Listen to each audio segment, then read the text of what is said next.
ರಾಜ್ಯ ಸರ್ಕಾರವು ಗುತ್ತಿಗೆದಾರರಿಗೆ ಪಾವತಿಸಬೇಕಿರುವಂತಹ ಸಾವಿರಾರು ಕೋಟಿ ರೂಪಾಯಿಗಳ ಬಾಕಿ ಬಿಲ್ ಬಿಡುಗಡೆ ಮಾಡದ ಹಿನ್ನೆಲೆ ರಾಜ್ಯ ಗುತ್ತಿಗೆದಾರರ ಸಂಘವು ಸರ್ಕಾರದ ವಿರುದ್ಧ ನೇರ ಸಮರ ಸಾರಿದೆ.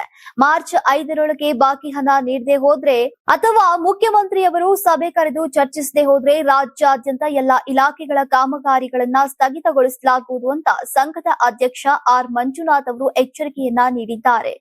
ಬೆಂಗಳೂರಿನ ಸುದ್ದಿಗೋಷ್ಠಿಯಲ್ಲಿ ಮಾತನಾಡಿದಂತಹ ಆರ್ ಮಂಜುನಾಥ್ ಬಾಕಿ ಉಳಿದಿರುವಂತಹ 37,370 ಕೋಟಿ ರೂಪಾಯಿಗಳ ವಿವರ ಬಿಡುಗಡೆ ಮಾಡಿದ್ದಾರೆ.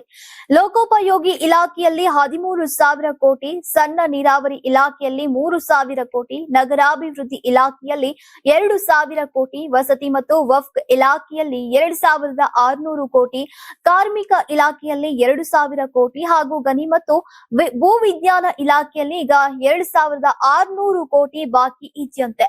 ಈ ಸರ್ಕಾರದಲ್ಲಿ ಹಣ ಬಿಡುಗಡೆ ವಿಚಾರದಲ್ಲಿ ಭ್ರಷ್ಟಾಚಾರ ಮತ್ತು ಪರ್ಸೆಂಟೇಜ್ ಪ್ರಮಾಣ ಹೆಚ್ಚಾಗಿದೆ ಅಂತ ಪರೋಕ್ಷವಾಗಿ ಉಲ್ಲೇಖಿಸಿದ್ರು. ಈ ಹಿಂದೆ ಕೆಂಪಣ್ಣ ಅವರು 40% ಆರೋಪವನ್ನ ಮಾಡಿದ್ರು. ಈಗಲಾದ್ರೂ ದಯಮಾಡಿ ಅದನ್ನ ಕಡಿಮೆ ಮಾಡಿಸಿ ಅಂತ ಮಂಜುನಾಥ್ ಅವರು ಆಗ್ರಹಿಸಿದ್ದಾರೆ. ಇನ್ನು ಸಚಿವ ಸತೀಶ್ ಜಾರಕಿಹೊಳಿ ಮತ್ತು ಡಿಸಿಎಂ ಡಿಕೆ ಶಿವಕುಮಾರ್ ಅವರು ನಮ್ಮ ಸಮಸ್ಯೆಗಳಿಗೆ ಒಂದಿಷ್ಟು ಸ್ಪಂದಿಸ್ತಾ ಇದ್ರು. ಅಂತಿಮವಾಗಿ ಹಣಕಾಸು ಇಲಾಖೆಯತ್ತ ಕೈ ತೋರಿಸಲಾಗುತ್ತೆ.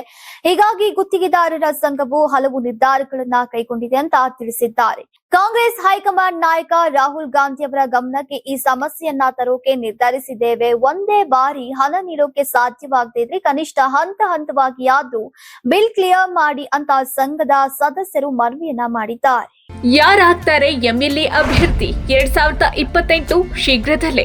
ಪ್ರತಿದಿನ ಒಂದೊಂದು ಕ್ಷೇತ್ರದ ಟಿಕೆಟ್ ಆಕಾಂಕ್ಷಿಗಳ ಸಂಪೂರ್ಣ ಮಾಹಿತಿ ಪೊಲಿಟಿಕಲ್ ಜರ್ನಲಿಸ್ಟ್ ಕೆಎಂ ಶಿವಕುಮಾರ್ ಅವರಿಂದ.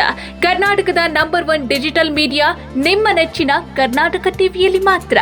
ನೀವು ಸಣ್ಣ ಆಗ್ಬೇಕಲ್ವಾ? ಅದು ಒಂದು ಉತ್ತಮ ಆಹಾರದಿಂದ ಸಣ್ಣ ಆಗ್ಬೇಕಲ್ವಾ? ಪ್ರತಿದಿನ ನಮ್ಮ ಜೀನಿ ಸ್ಲಿಮ್ ನ ಯೂಸ್ ಮಾಡಿ ಯಾವುದೇ ಸೈಡ್ ಎಫೆಕ್ಟ್ ಇಲ್ದಂಗೆ ನೀವು ಸಣ್ಣ ಆಗ್ತೀರಾ.